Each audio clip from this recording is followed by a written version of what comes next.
Historians and literary critics have been getting it wrong. Teachers and general readers have been getting it wrong. We've all been viewing African American culture through the lens of protest. We think in terms of oppression and resistance, as in lynching and anti-lynching campaigns, or segregation and anti-segregation activism.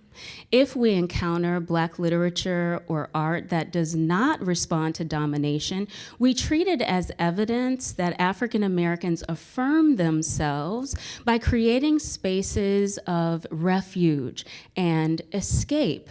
In other words, we operate as if African Americans either ignore the injustices that they face or completely protest. This is a mistake because affirming oneself and facing violence often go together. African Americans have always focused more on accomplishment than on protest, but this fact has been overlooked because everyone is taught to assume that so-called minorities can only react. But the truth is this: Black people march toward accomplishment and white people react, often with hostility. For example, you wouldn't need segregation if African Americans were actually inferior and couldn't compete. To understand that Black culture is not about protest, Americans need to acknowledge what I call know your place aggression.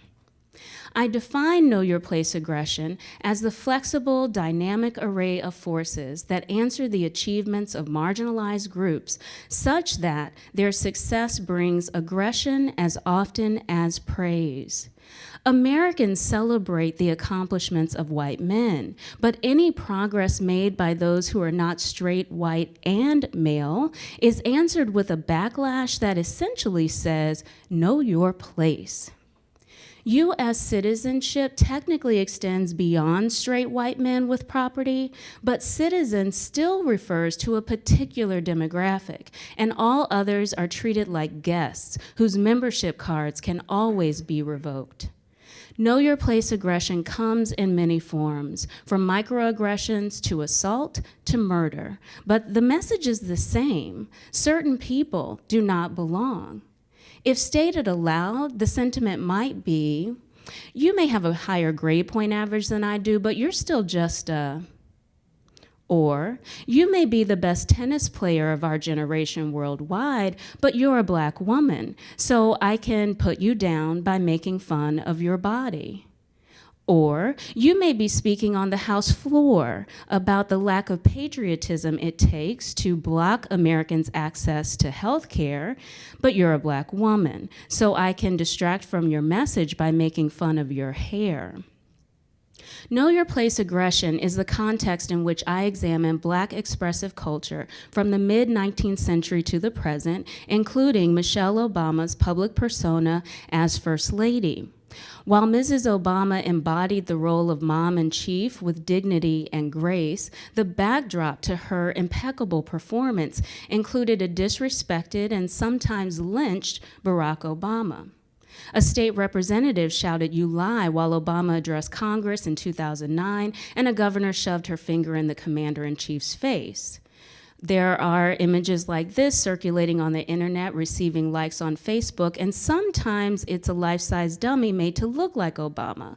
But the most striking example emerged after Clint Eastwood's empty chair routine. At the 2012 Republican National Convention, Eastwood pretended to speak to Obama while he chastised an empty chair, and the next day, an empty chair hung from a noose in Austin, Texas.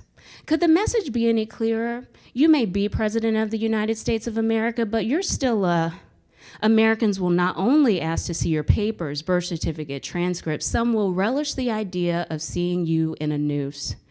Because African Americans have long recognized this country's commitment to know your place aggression, Black literature and art often acknowledge racist violence, but not primarily to protest.